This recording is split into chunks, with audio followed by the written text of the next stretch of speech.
நண்பர்களே, நம்ம என்ன பார்க்க போறோம்னா, இந்தியாவின் பாதுகாப்பான நகரங்களில் மங்களூரு முதலிடம். பாருங்க. அதாவது வந்து வருஷம் வருஷம் வந்து பாதுகாப்பு நாடுகள்னு சொல்லிட்டு பட்டியல் போடுவாங்க நண்பர்களே. அதாவது எப்படின்னா, உலகமெங்கிலும் மக்கள் வாழும் இடங்களின் அடிப்படையிலும் அவங்க நேராக போய் வந்து இது பண்ணுவாங்க. அதுபோக இணையதளத்தில் வந்து கணக்கெடு எடுப்பாங்க. அதே மாதிரி பாருங்கள், இந்தியாவுக்கு வந்து 67வது இடம்னு சொல்லியிருக்காங்க. மொத்தம் எத்தனை நாடுகள்னா 146 நாடுகள் நண்பர்களே.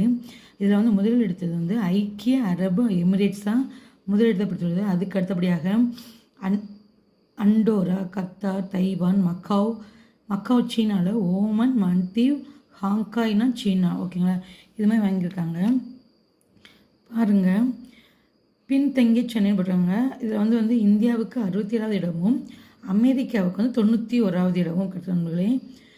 அதுக்கு பாருங்கள், முதல் 2 இடங்களில் ஐக்கிய அரபு தான் எமிரேட்ஸின் அபுதாபியும் அஜ்மானும் பெற்றிருக்கின்றன.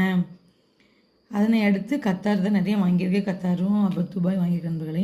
இங்கே பாருங்கள், இந்தியாவில் வந்து யார் ஃபஸ்ட்டில் இருக்காங்கன்னா மங்களூரு எத்தனாவது பிளேஸ்னால் 49வது இடத்தில் இருக்கு நண்பர்களே. அதுக்கப்புறம் தொடர்ந்து வதோரா, குஜராத்து அப்படியே பட்டிருக்க நண்பர்களே. பாருங்கள், கடந்த ஆண்டு 2024 சென்னைக்கு வந்து முதலிடம் கிடைச்சிருந்தது. இது அதை பின்னிக்கு தள்ளி இப்போ வந்து இந்தியாவின் பாதுகாப்பு நகரங்களை வந்து மங்களூர் வந்து முதலிடத்தில் இருக்கிற அந்த இடம் வந்து 49வது இடம். இதில் வந்து அது இந்தியா வந்து எத்தனாவது இடம்னா 67வது இடம். மொத்த நாடுகள் 146 நாடுகள். முதல் பிளேஸ் யாருக்குன்னா ஐக்கிய அரபு எமிரேட்ஸ் தான் இருக்குது. 2024 சென்னை இருந்துச்சு, அதை பின்னுக்கு தள்ளி மங்களூர் இப்போ 2025 முதலிடத்தில் இருக்கிற நண்பர்களே. லைக் பண்ணி சப்ஸ்கிரைப் பண்ணுங்கள்.